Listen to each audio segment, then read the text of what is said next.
Hello everyone, welcome back to my channel, and if you are new, you're very welcome. So in today's video I'm going to be showing you how I made this headband wig that I'm wearing.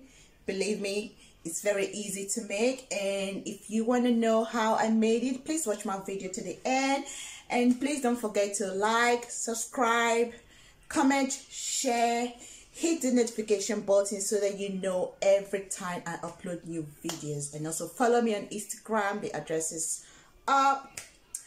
Thanks guys for watching, and I will see you in my next one. Bye.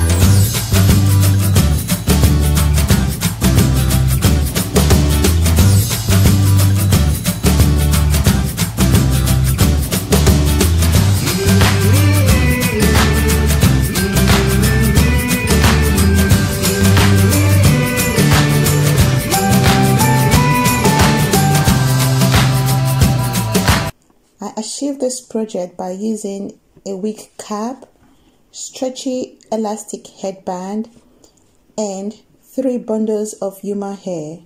I used 10 inches, 12 inches, and 14 inches human hair to make the wig.